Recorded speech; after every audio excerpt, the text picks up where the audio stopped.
Hi, everyone, and welcome to the Mighties Live with Gabe and AnnMarie. I'm AnnMarie. This is Gabe. It's And true. it is true. I'm also known as Stupid on Breast Cancer and a platform that I started called What Would You Miss?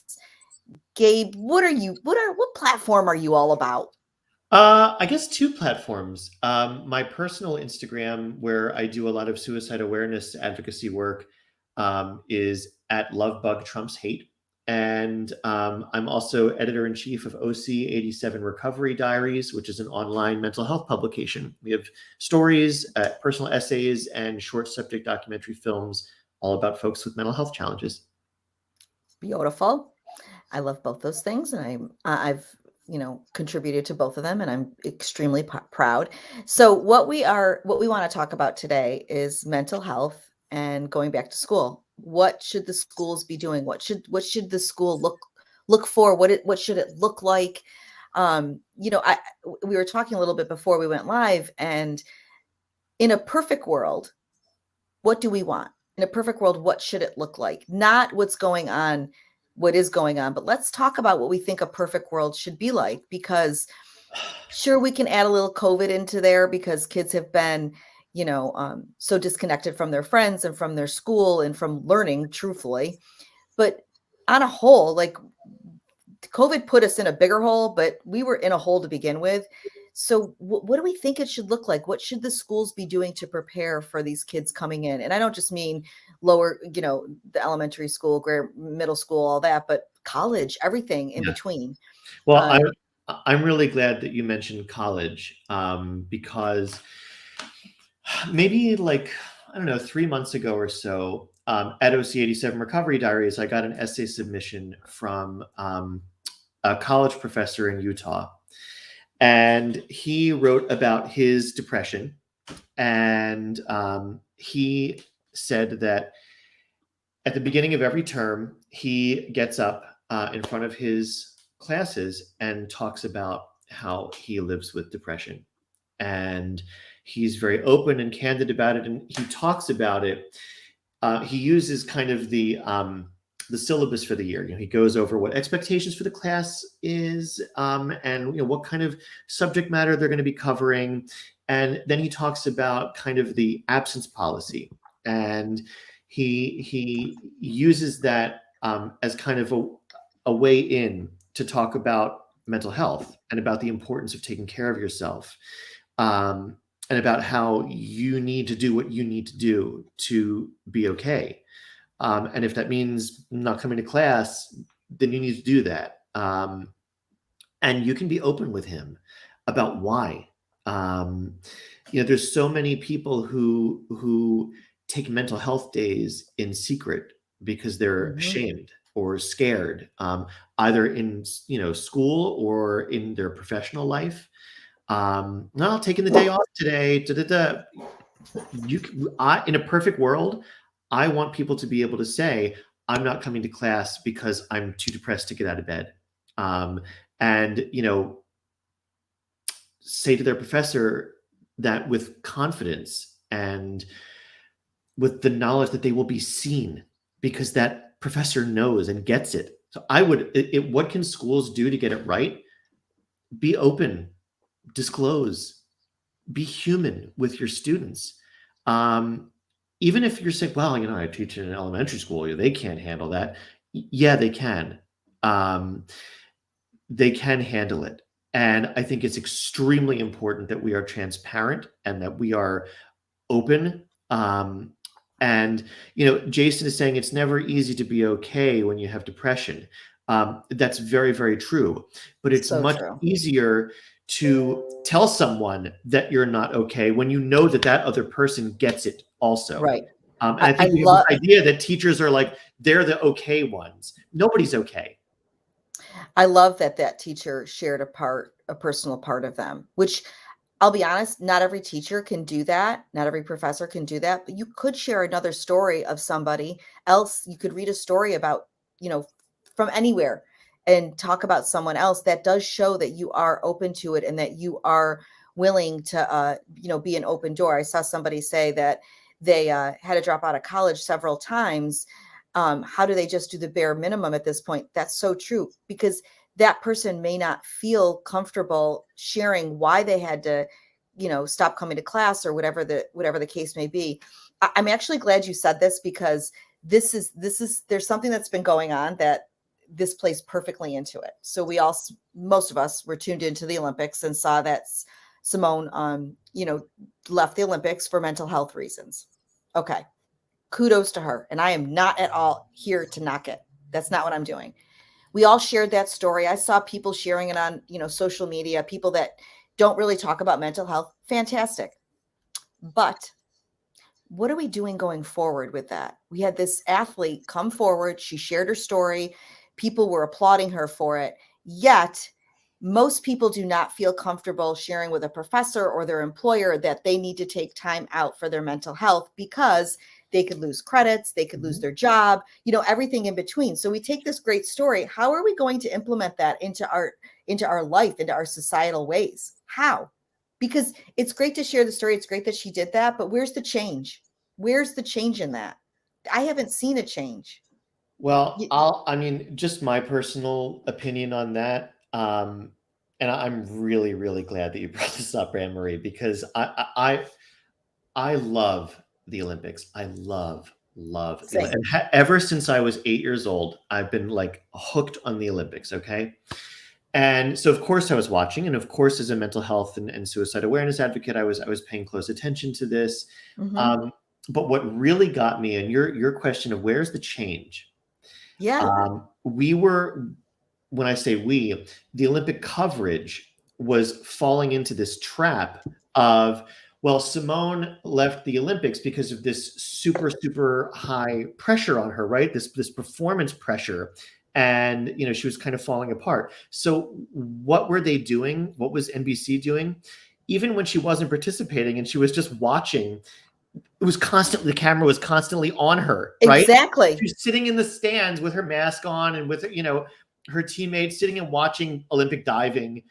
And it's still, they would rather show minutes of footage of Simone Biles just sitting on her ass watching than they would showing the athletes that are competing. The camera's this close to her, and every now and then she sees it and she's like, we're still not getting the leave her alone. Right. Leave her Right. alone. Right. It's the whole point. But we can't do it. We're like hooked on it. No, but have you seen a story about it now? That's my problem. Like, it was trendy. That's why we were sharing it. Right. We should have taken her story and we should be implementing it into our life, because she is, I know this is about going back to school, so I'm going to flip it back to that. She's an athlete. I know how athletes, people in theater, people of any, these kids that do anything that's high level like that, where they're trying to go to school and they're practicing, whether it's instrument or theater or it's sports.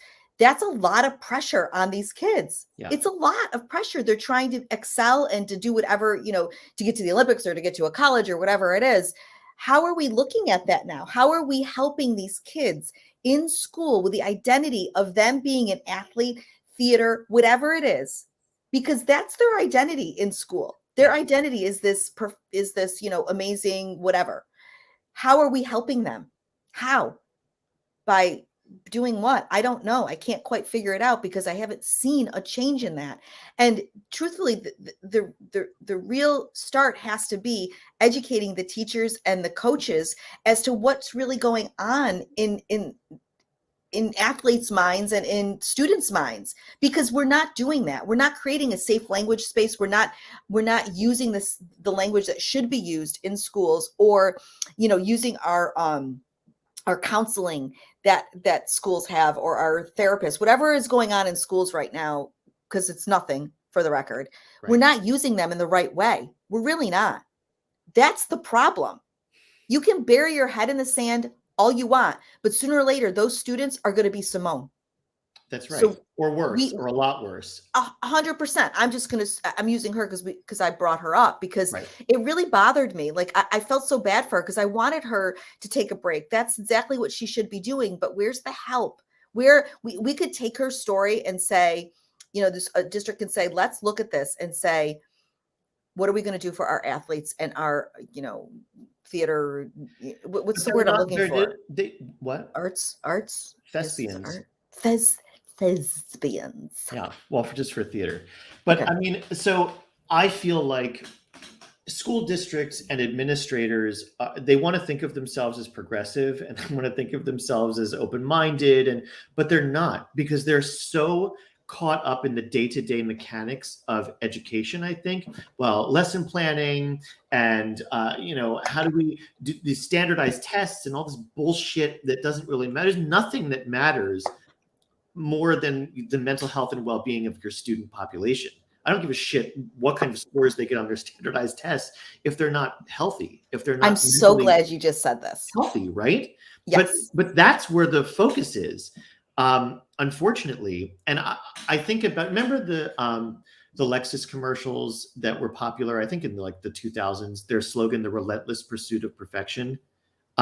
I don't remember it, but yikes. That was their catchphrase. That was their slogan. And I feel like there's so much of that with students in schools today, these kind of super high achieving students. Yeah. And they're the ones who get the kudos. They're the ones who get the pats on the back. Go you, oh, you're so wonderful. It's so great. And so it gets encouraged. And so it's this self-perpetuating cycle. The teachers and peers think they're doing something great by encouraging the star athletes and by encouraging, the student who gets the lead in the shows every single year, when really it's perpetuating this voracious Competition for achievement. Yeah. And overachieving. Like sometimes it's okay to not do anything. I want to touch Jason and Sarah's comments in just a minute, but I want to say something to what you just said, because I think it's very relevant and very important. You know that I love to be in the car with kids and we sing and we talk about stuff, right? Well, I was in the car with a kid, and he at the time was 17. And I asked, we were talking about school and everything. And I said, so tell me what your school does to teach you how to talk to your friends who might say something like, I want to kill myself, or I'm depressed, or I self-harm. Like, notice something like that. Absolutely nothing. Yeah. There is not a class or a seminar or a workshop, whatever it is, that teaches kids how to talk to their friends who are suffering. That's a problem. They'll teach them how to put the fucking condom on the banana, right? But but they're only teaching the mechanisms of that. They're not teaching everything that goes involved. That's the problem. Our schools are not teaching our kids life lessons. Okay. How to manage a checkbook. I know that I can teach my kids this. Don't get me wrong. Okay. I understand that. So no one tell me that it's a parent's job. I agree with you. It's 100% a parent's job. But as students, it's also, they're in this school. It's a learning school. You are learning. Okay. Teach my child ways that they can help their friends or help themselves. How can they, what are some questions they can ask their friends? How do they deal with a friend who they really think is suicidal? Who do they go to? Mm-hmm. Not one child will, I'm serious. I start asking. No one will be able to tell you, oh yeah, my teacher told me that if, I have a friend who's suffering or, is going through something, whatever it is. Yeah. This is what I should do. This is the protocol I should take. Well, and it's appalling because if we know that suicide is the second leading cause of death for people 18 to 24, right? So that doesn't just magically happen when you reach your 18th birthday. There's a whole bunch of shit that comes before that. So why are we not addressing that in elementary schools, in middle schools, in high schools? Well, because we're only going to wait until there's a crisis, right? Yes. And it's so to your point, and I don't want to pull the numbers right now, and I can later, but and I know that kids as young as 5 years old are thinking about killing themselves. By 8, they've thought of different ways that they can kill themselves. This isn't the internet, people. This is not the internet. I was that 8-year-old. By 12, they may have had an attempt. So you think by 18, if you're doing something at 18 that's going to help them? 100% no. It's not helping them. They have to have those tools way before. Yeah. So why aren't we addressing that part of it? We need to be talking to these kids. Yes, it's fear, but you know what, Gabe? It's all a bunch of bullshit, because talking about suicide and talking about depression does not perpetuate it. When there are school administrators who totally buy into that bullshit myth that, oh, I can't bring in an assembly about suicide. We can't talk about that because that they're uneducated, and they're afraid of litigious parents. Right. So I'm gonna jump to Jason. Jason said something up before, and it was, it's really hard to talk about mental health, and you're better off going silent. You're not, Jason. Don't be silent. It can feel that way. It can feel that way 100%. I totally get you. I was that person. I didn't think anybody at 12, 14, 15 years old thought about killing themselves as much as I did and was as depressed as I was. I didn't think that. I kept silent, and it ate away at me. The problem isn't that people don't really want to talk about it. It's what you said. They don't understand what you're going through, and that's okay. People do not have to understand what you're going through, but we have to teach how to advocate for yourself and how to bring it up. And you also said schools don't really care and would rather have students sent away. I don't necessarily agree with that. I think they do care. I think it's the fear that takes over. They're so scared of saying the wrong thing that by saying nothing, they're doing 20 times more harm than by saying something. I mean, it's just true. And students get bullied every day. You are so right about that. And I have lots of comments about that, because first of all, someone's got to stop bullying, right? Sooner or later, someone has to be the one to stop and not continue it. That person that's doing the bullying, 9 times out of 10 has some deep-rooted trauma that has happened to them, and that's their projection on it. They're looking for attention. They're trying to get help. They don't know how, so they're bullying because that's their way of, making themselves feel better in a bad way, but they don't make themselves feel better. You know that old saying, what someone says about you is a reflection of them, and it's 100% true. That's on them. The problem is that schools have a no tolerance for bullying. But how are they helping that bully? Because if you aren't helping that bully, you are not helping at all. If you take that bully and you just kick them out of school or give them detention, whatever it is you do, where's the help? How are these kids getting the help that they need? They're not. You can't give repercussions at 8 for a bully. I don't just mean you can give them. I'm saying you can't just give them. You have to find out what's going on. There's a reason why that person is what's the word I'm looking for? Retaliating against somebody else. It's just not right. However, the victim is the one who's getting hurt as well. And what are you doing for that victim? How are you helping them? How are you teaching that child to learn the right language to stop that bully? Some parents will say, punch him in the face, hit him, hit that bully. Some will say, well, give it right back to him. Some will say nothing. I'm not saying any one of those things is right or wrong, but they're not a solution, you guys. It's not the solution, because you as an 8-year-old child being bullied, guess what? When you're 28, 29, 49, you're still going to get bullied. So thank you for saying that, AnnMarie, because Gabe Nathan, perpetual victim, taking the microphone here. So I was bullied in elementary school, in middle school, in high school, in college, and in the workplace. And so to your point that it doesn't stop, it doesn't stop.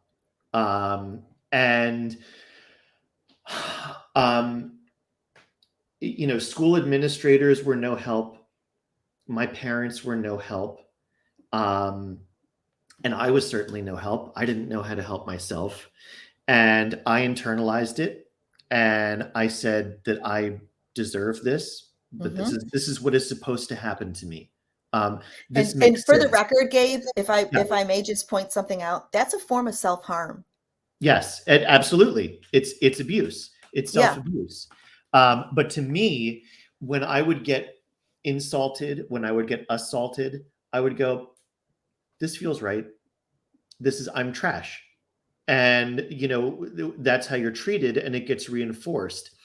And I often didn't ask for help because I didn't think I deserved it. And so I would just internalize it. There were teachers who knew that it was happening. There were adults who knew it was happening.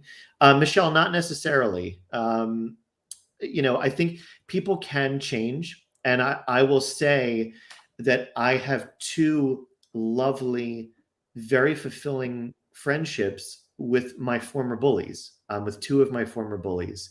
We were able as adults to, everyone wants to talk shit about Facebook and social media. It was actually through social media that I reconnected with two of these bullies in a really lovely way, that really shocked me. But people can change. And I think it's through having really hard conversations that can happen. And I really think that those two gentlemen could have changed a lot earlier if school administrators and teachers and maybe their parents had harder conversations with them earlier. But again, as AnnMarie was saying, it's really not happening. No. And yes, I think child bullies sometimes do turn into adult, and those are the ones who aren't getting the help that they need or realizing what has happened. If nothing changes, nothing changes. Right. And there's something else Sarah had said above that was saying that she had trauma for 20 years and she has a hard time getting past it. That's the problem. She actually said the problem in a nutshell right there. If we don't help these kids at 8, 10, 13, in 20 years, it's still going to affect them. Even, I've heard people say, oh, bullying is just part of being a kid. It's just all part of being a kid. People get bullied. No. I got bullied. I turned out okay. We don't have to be mean to people. We don't. And how can she heal if she has been dealing with stuff for 20 years and couldn't, can't get through that? Of course it's going to affect you. Of course it is. 100%. That's the problem in a nutshell, is that we are not addressing the problem from 20 years ago. So you can't expect an adult to have gotten through their trauma as a child if there was never solutions to what was going on. And what I can say to Sarah is, there is hope for you and you can recover. It's like the Greek myth of Sisyphus pushing the big stone up the hill. You've got a much steeper climb now, right? Because you think Sisyphus came from syphilis? AnnMarie. I'm just curious. So anyway, you're pushing that boulder up a hill and it's much, much steeper for you. And right. if these issues had been addressed earlier, it wouldn't be so hard. I didn't enter therapy until my sophomore year of college, and I should have been in way earlier. It's just much more difficult to untangle these knots when they're just so much more intricately tied. But the hard work is worth it, and it can be done. It absolutely can be done. And you have an awareness, Sarah, too, that those issues are there and that they're there from 20 years ago. You're not walking around going, I'm fine, and engaging in kind of toxic and harmful patterns and not having any clue. You get it. That's where it starts. Right. So Joanna wrote, our bully culture needs to end. So I want to talk about that because this is part of what I wanted to address in this conversation about going back to school and mental health. You're right. It does need to end. It doesn't help is social media. And there's so much bullying on social media. There's so much anxiety and stress around it.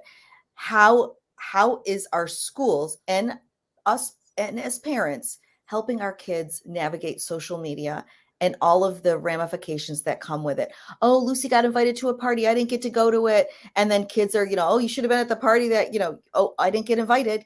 That's bullying. I hate to tell you people, but it's bullying 100%. Yeah.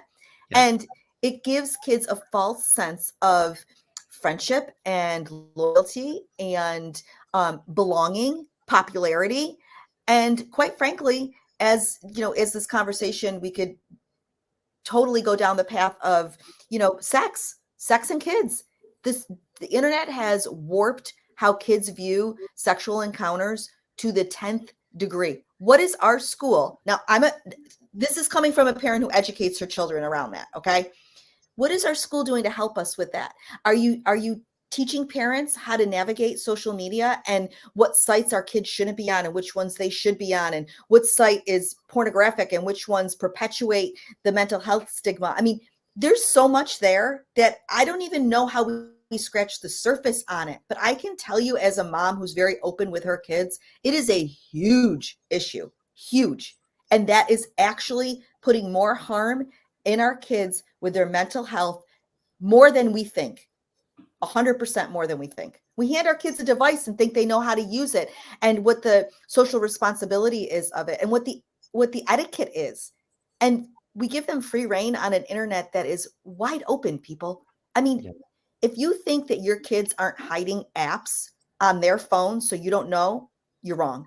If you think that your kids aren't using emojis for different meanings, you're wrong again.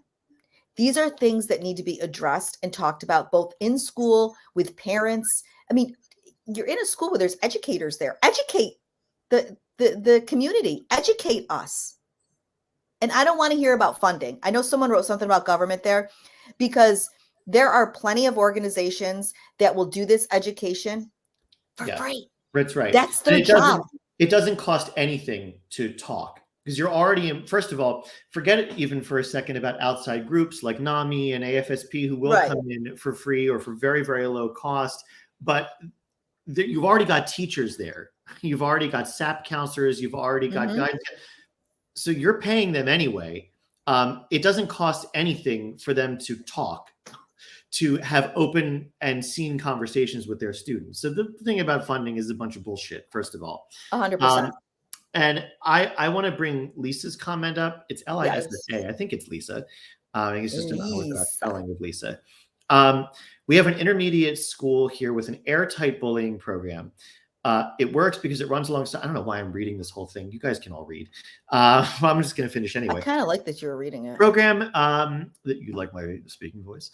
I do, The kids are so busy trying to complete their leadership roles, which includes them being responsible for each other and not to bully. It definitely works. Color me skeptical. When I hear the word airtight, that to me says that you think nobody in your school is being bullied. I don't think so. I find that very, very hard to believe. And I think if you think that, you might be hiding your head in the sand. I have absolutely no doubt that there are children at that intermediate school and at every intermediate school who feel marginalized, who feel abused, who are hurt, and who are maybe not talking about it. They're maybe not making noise about it. But if you're operating on the assumption that you have the perfect or airtight bullying program, I would urge you to look at it again. It's kind of like the Department of Veterans Affairs saying they've ended homelessness for veterans. Have you really? Right. Kind of doubt that. So as devil's advocate, I think it is a step having those programs, but I would love to see the program. What is the program? Because I mean, truth is every school has an anti-bullying program. They all have it. It doesn't mean that it's making bullying obsolete and any other issues around it. I think an issue is that a lot of schools put these programs into place and think it's the be all And end do all. check. Done. And they check it off like, okay, well, this covers this. We have a program called Positivity Project, which I personally can't stand. I understand the basis of it, but shoving positivity quotes down kids' throats is not the way to do it. And Yeah. for the record, most of the popular kids are part of the positivity program because, that's every kid wants to, those kids try to achieve to be part of as many clubs as possible. Not saying everyone. I'm not saying everyone. I'm just saying, I'm generalizing. However, I think that it's just a check off in a lot of these boxes, and we need more. And again, you have a program that's great, but what are the solutions? Are we teaching our kids? How to handle a bully? Are we teaching bullies how to recover? I'm going to use that word, but I don't think it's right, but whatever. How to recover? Are we looking more in depth as to why kids are being bullied and why the victim is always the victim? Like, what's going on with that child that feels as though they have to, like you were saying, Gabe, like you deserved it. Are we looking at that too? Because that's the way to have a tight anti-bullying program. They can be implemented. We need a little bit more.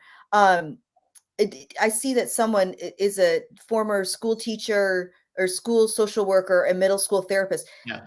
This is part of my problem is schools don't have enough social workers. They don't have enough therapists. They have maybe 2, and they have guidance counselors. Like, what is that exactly?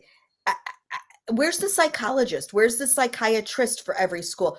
And I'm going to throw this in there as we're talking.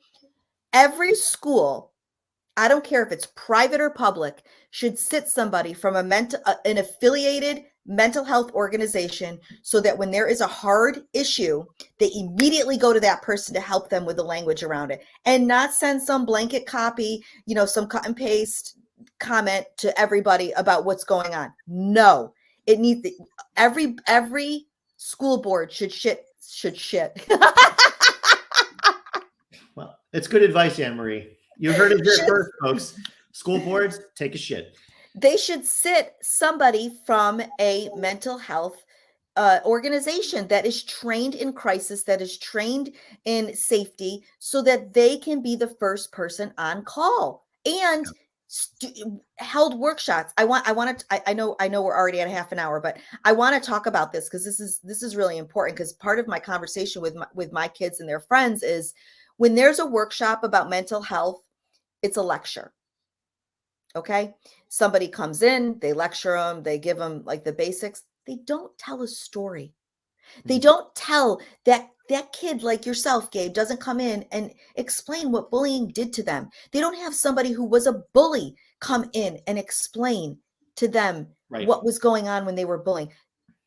The best way that these kids can learn about suicide prevention and how to handle suicidal thoughts and plans in their head is to talk to a suicide survivor.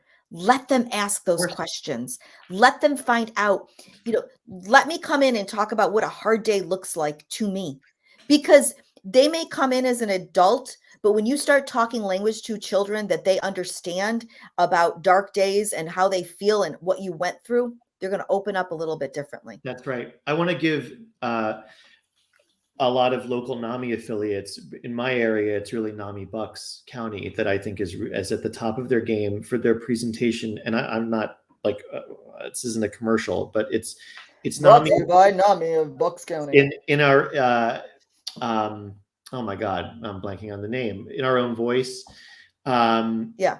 And it's a program that's brought into schools. And here, a friend of mine, Nick Amy, who's a suicide attempt survivor, comes in to talk about his experience, and goes into the schools and shares, is very, very vulnerable, and it's extraordinarily powerful to really hear a first-person narrative of someone who has been through it.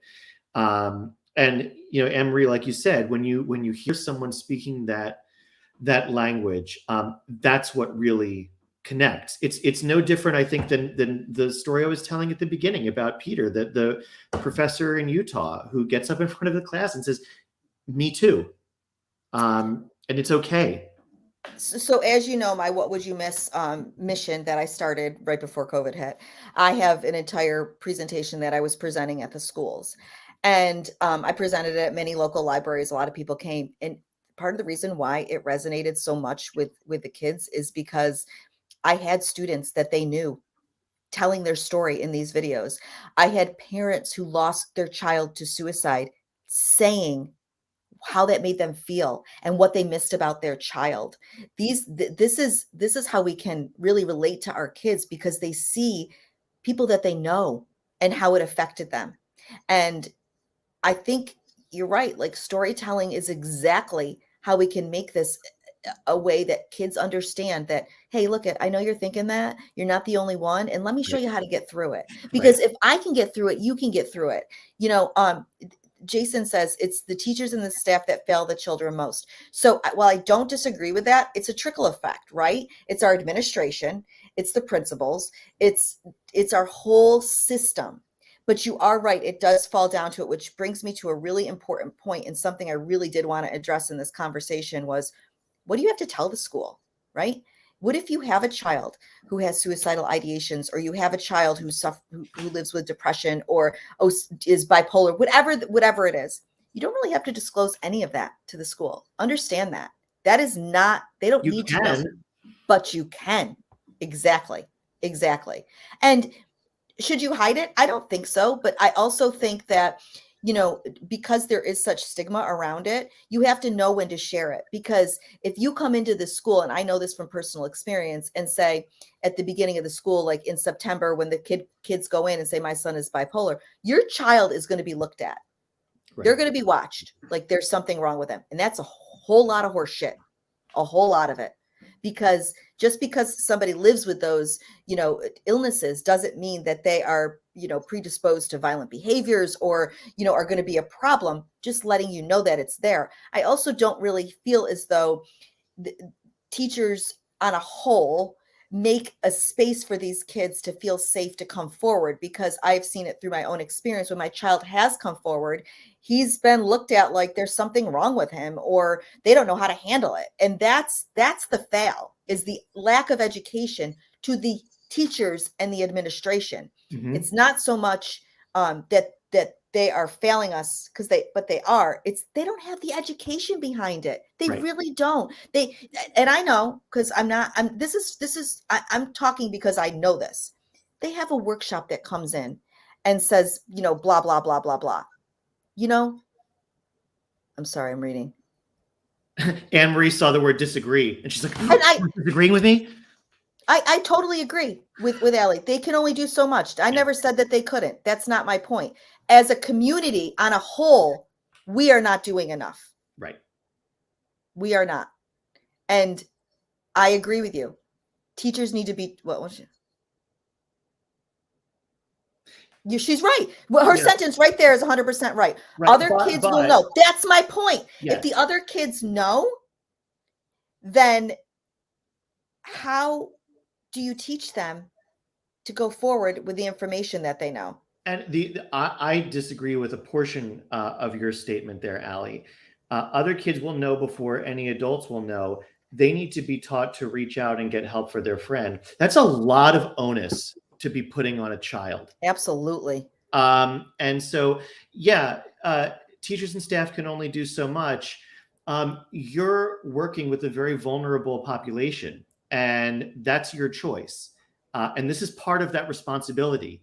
And I think that we can have a very healthy respect for educators. I have a Master of Arts in Education degree. I could have been an educator. I guess I'm an educator this way. I have a lot of respect for teachers, but this is part of it. Mm-hmm. This is part of the deal. Suicide prevention is part of your job.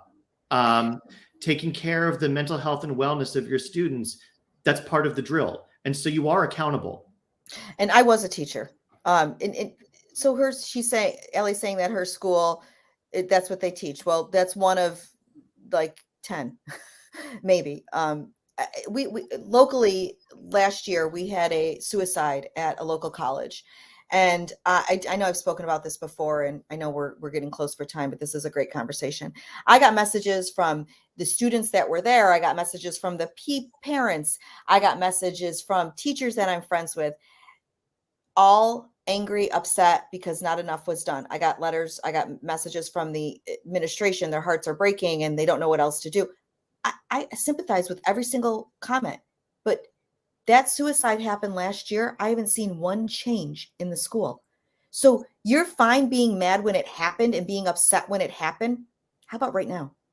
Right now, where's that going? We need to stop with our emotions and start implementing a change. Well, kudos to whatever school she's at, because all the way from elementary up to high school, that's pretty amazing. Yeah. And that's how it should be across the board. Yeah. And not absolutely not just a one and done training that's a checkbox for administrators so they can pat themselves on the back and say, well, we did QPR and everyone on staff is QPR trained. That's just the beginning. Yeah. That's the beginning. Okay. So again, that's part of my issue with these kind of trainings that come in the box and they have a packet and I sign the thing and I get my certificate. That's great. That's not the end. No. What comes after that? AnnMarie, just like you said, we've got the suicide at the school. What comes after? What comes after? And after the assembly? What comes after we're referring all affected students to guidance counselors and we have, a day of more. What happens after that? Where's the actionable change? Exactly. And I get that, like, kids are pissed. They're pissed that their friends are dying. Okay, what are you gonna do? You're an eight, and I'm talking college level. Like, I get that you're upset, so let's do something together. Do it. Do something together. And I just think that we need more for our kids. You know, we just need more for them, period. And going back to school is going to be very difficult for, you know, we're not even able to touch on that because our times, you know, but what are we going to do? What? Because it's not going to stop. This is perpetual. This is something that's going to have to continue, period.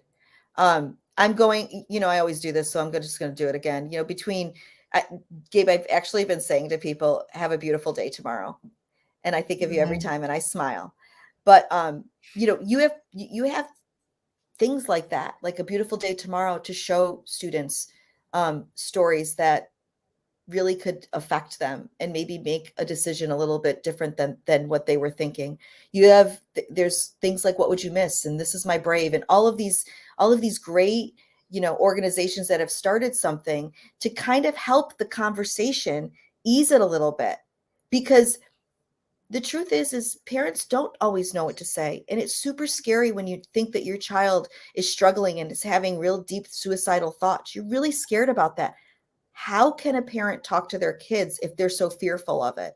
And I know it's education, I understand that, but giving parents and kids and teachers and administrators a way to open up the conversation in a gentle way is the start. That is the start. I get saying suicide's really hard. I understand that. So we have to find a different way to get in. And there are ways to get in, changing the conversation, asking questions, you know, sharing your personal story. There's so many ways that we can be doing this to just get in. And then I know we need education. Like we need so many different variables here. I just don't see that there's enough being done. I really don't. And, you know, as much as there's stuff, you know, whatever online and, you know, organizations like This Assist or whatever she had just said it was called, there's not enough. Like our kids, you guys take a look at what really goes on social media. Our kids are in serious trouble. The platforms that they are on are stigmatizing mental health 150%. They are stigmatizing it, and they are making it acceptable to make fun of, to mock, and to downgrade suicidal thoughts. Period. That is the absolute period about it. So implement any organization training you want. We need to do something more for these kids because it's only going to get worse. Brought to you by. That was a mic drop, so I don't know. You know, well, you don't speak after. I just hope everyone thinks a little bit, and you know, I'm happy that there's organizations that are out there training programs and things of that nature. There just isn't enough, and there's not enough schools doing it. And the only thing I want to say post mic drop is don't sit on your laurels. Don't be complacent. Your laurels? It's an expression, AnnMarie, to sit on your laurels. It's like, who uses that? I use it for one. It means don't be complacent. Don't rest. Don't be like, well, my school district does assist. You know, we do the 3-day suicide prevention training or the 5-day suicide prevention. I don't give a shit if it's a month long. Okay. If you have to go on a retreat for a month and go into the woods and learn about suicide prevention and, you know, talk to the quote experts and all that kind of stuff, don't be complacent. Right. I used to work a lot and this is the last thing I'm going to say. I used to work a lot in law enforcement advocacy. Okay. Advocating on behalf of the family members of slain police officers and their families and widows and things of that nature. And one of the things I learned about cop killing is that the FBI went and they interviewed people who were convicted of murdering police officers. And, you know, they were trying to figure out how it happened. Why did it happen? And these convicted murderers would say the cop was complacent. He was lazy. He went back to his patrol car and wasn't watching me. I saw an opportunity and I took it.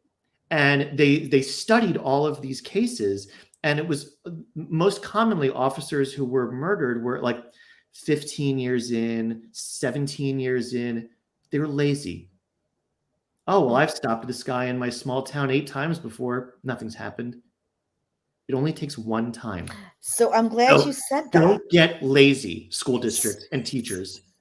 Don't So get complacent. one thing that I'll add to that comment is all these programs that people have, okay, what about that one child that doesn't reach? Right.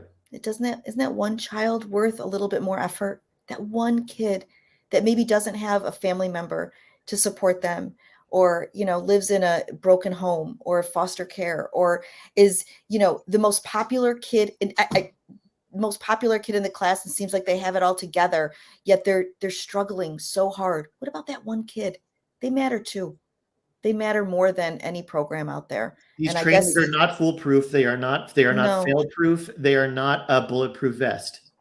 So I always like to end it with a what would you miss, Gabe? So here we go. I'm going to leave you with a what would you miss, Gabe. Yo, Nathan. that's me. I would miss your pocket shirts with your pen inside of them. I would miss asking you why you have long sleeves on such a hot day. I would miss being able to bust your balls and know that you're going to give it right back to me, but know that I know in my heart that no matter what, you are a safe space for me and that I can always reach out and talk to you. I would miss that desperately. AnnMarie, that's where you say yes. Yes. I would miss that you are genuine and gentle. And I think maybe that image doesn't come across sometimes, but it's true. You are genuine and gentle and kind and warm.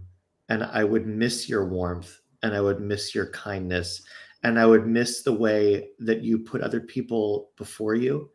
And I would miss the way that you give. Just look at the way that you give here. I think it's very inspiring, and I would miss that. Thanks everyone for joining us today.